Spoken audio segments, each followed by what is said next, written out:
alam niyo, usong-uso na ngayon yung paggawa ng twist sa mga classic na Pinoy snacks. Di ba, Mama Dims? Tama ka dyan, Jess. Kaya naman po itong mga nasa harap natin ngayon, kakaibang take sa puto. Puto but make it fancy. Yan po ang ibibida sa atin ni Sir Ramuel Rapsing, owner po ng Eggsy Manila. Good morning po, kapatid. Good morning. Good morning. Hindi na ako maniwala na puto to. Hanggang lumapit ako, puto nga. Oo, di ba? Special puto po siya. Napaka-special. Siya po ay napaka-special, may iba-ibang flavors. So, meron kaming classic, yung aming unang variants, salted egg. Salted egg. Then, second flavor si ube streusel. And then third flavor si mahu. Ano po And yun? this Ano yung all cheese. Chicken floss po. Chicken Yes, balls. chicken Okay, and then ito yung panghuli Yes, ay... all cheese po siya. Lahat cheese.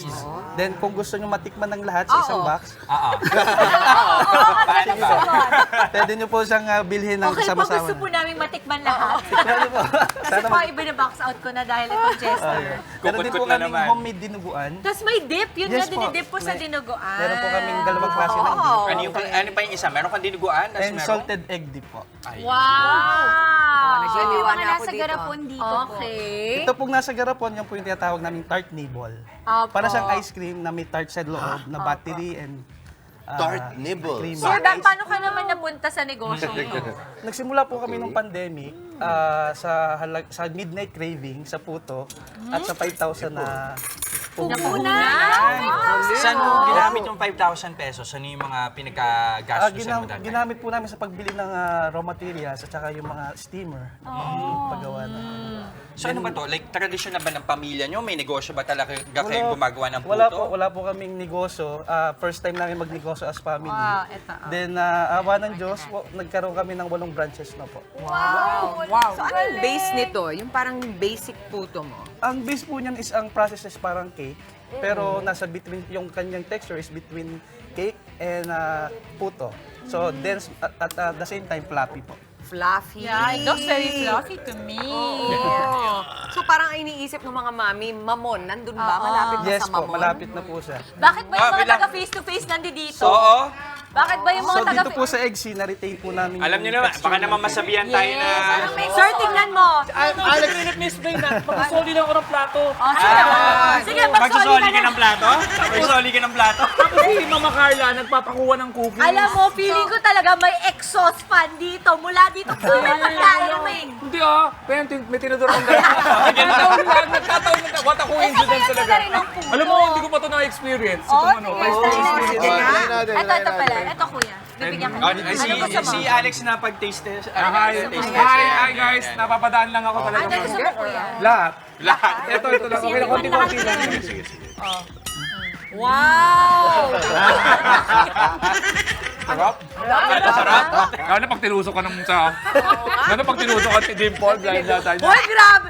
Wow! Tinuso ka? Natapaan yung ano ko, yung veneers ko eh. Pwede po isa-isa comment? Ang isaw-saw mo rin sa dinuguan. Ano mo? Ano yung Ano mo, ang nalasahan ko this taste that when I was in Paris.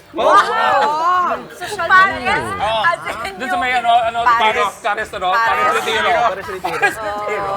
Retiro. Oh, this is delicious Who made this? Alam mo, don't okay niya. Who made this? Wow! Extra na. Oh, congrats, keep it up. Alexi. Tanungin mo You na should kung try also our magkano. tart po. Tart? Very creamy and siya matamis. Ito, kuya. Okay. Dalhin ko Very yan kay... light lang Kainin yung mo ano na. niya. Dalhin ko yan kay... Oh, sir, gusto naming malaman magkano po ba itong mga Oo, puto? magkano? Sa single variant po, yung tigigisang flavors, for 118. Okay. Ito, yes po. Pwede na. So, yung lahat po ng puto is good for 6 to 8 packs na. Ay, Mabubusog 1, na po 2, kayo. 3, 4, 5. What? Sakto. Pwede ka mag-double dip kasi Sir. anim lang. Kung gusto nilang makontak kayo, gusto mag-order, saan po ang pwedeng tawagan?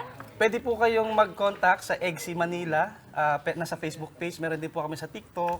And sa TikTok. Ano yung TikTok niya, sir? Eggsy din po. Eggsy lang po. Ay, EGGSY. Yes, EGGS. Wow!